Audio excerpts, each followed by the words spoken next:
Strike the iron when it is hot. लोहा जब गर्म हो तब उस पर चोट करेंगे तभी आकार बदलता है। तो सरकार का जब चुनाव का टाइम हो उस पर चोट करेंगे तभी आपकी मांगे मानी जाती है। तो वो मांगे मानने का ये 15-20 दिन का टाइम रह गया। कोड ऑफ कंडक्ट लागू हो गया तो फिर राम राम जपना पड़ेगा, चाहे अयोध्या में जप के या घर में बैठ के या जंतर मंतर पे झाल कीर्तन लेके बैठ जाइए। हम लोग बूढ़े होने के बावजूद इतनी बड़ी सिस्टम को हमने हराया, हम जीते और हम अपनी डिग्निटी से जिएंगे और डिग्निटी से मरेंगे। तो अलग अलग राज्यों से आने वाले लोग होंगे, उनको क्या कहना चाहेंगे कि वो अपने राज्य में ही रुके या यहाँ आए अभी एज पर द शेड्यूल? ये एक संदेश आप क्या देना चाहेंगे जो आपने चिट्ठी भेजा उसके हिसाब से?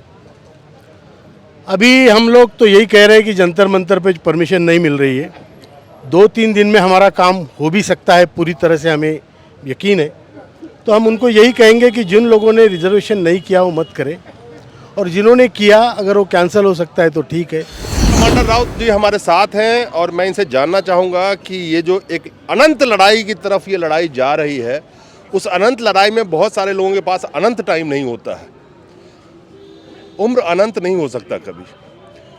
तो जिस तरह से अपनी नौकरी के में पैसे कटवा के और इन्होंने आज ये रोड पे खड़े हैं और बहुत बड़ी जिम्मेवारी कमांडर साहब आपके ऊपर डाल दी है इन्होंने, और सबकी उम्मीदें आप पे टिकी हुई है। आज हम 8 तारीख में खड़े हैं, 8 जनवरी को संसद का सत्र भी कल ख़त्म हो जाएगा। आगे की रणनीति थोड़ा इन लोगों के लिए क्या होगा कि किस तरह से आगे इस लड़ाई को बढ़ेगा? अगर जैसा आप कह रहे हैं कि आज शाम तक हो जाना चाहिए या कल हो जाना चाहिए या 2 दिन बाद हो जाना चाहिए, लेकिन अगर कोड ऑफ कंडक्ट से पहले नहीं हुआ तो ये मुद्दा अगला 5 साल तक फिर लटका रहेगा। इसके लिए आप क्या, मतलब मैं इसलिए आपसे ये पूछ रहा हूँ कि दिस इज द टाइम। कहते हैं ना, strike the iron when it is hot. लोहा जब गर्म हो तब उस पर चोट करेंगे तभी आकार बदलता है। तो सरकार का जब चुनाव का टाइम हो उस पर चोट करेंगे तभी आपकी मांगे मानी जाती है। तो वो मांगे मानने का ये 15-20 दिन का टाइम रह गया। कोड ऑफ कंडक्ट लागू हो गया तो फिर राम राम जपना पड़ेगा, चाहे अयोध्या में जप के या घर में बैठ के या जंतर मंतर पे झाल कीर्तन लेके बैठ जाइए फिर से। मुझे पूरा यकीन है अरविंद जी कि आज कल में परसों तक हमारा काम हो जाएगा, हमारी मांगे पूरी होगी। सरकार का इस तरफ ध्यान है।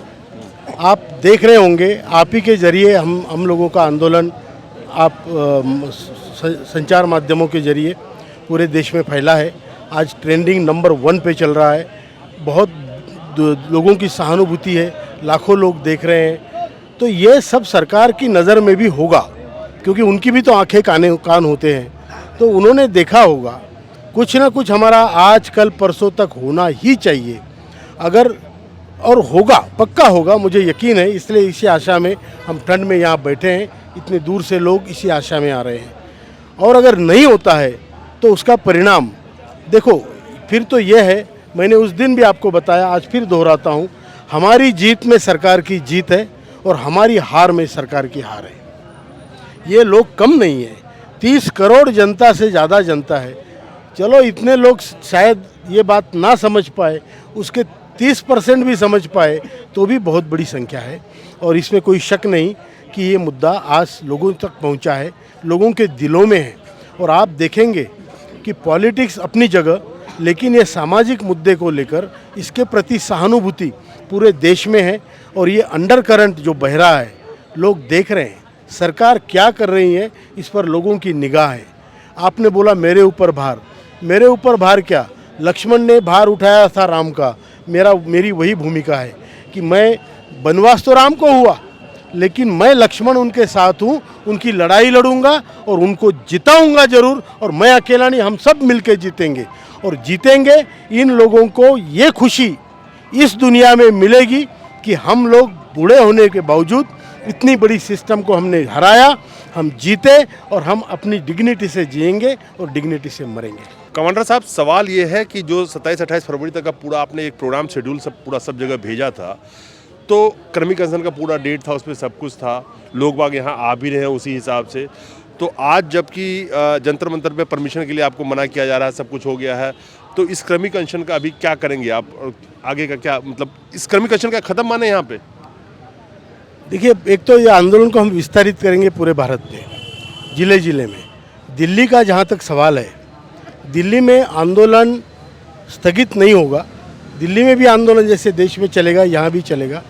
और ज़रूरत पड़ी तो क्या, दिल्ली में, वैसे तो मुझे विश्वास है कि ज़रूरत पड़ेगी ही नहीं, इस आंदोलन की ज़रूरत पड़ेगी नहीं, ऐसा मेरा विश्वास है। लेकिन अगर ज़रूरत पड़ी तो दिल्ली में फिर आमरण अनशन करेंगे और फिर मरने तक नहीं उठेंगे।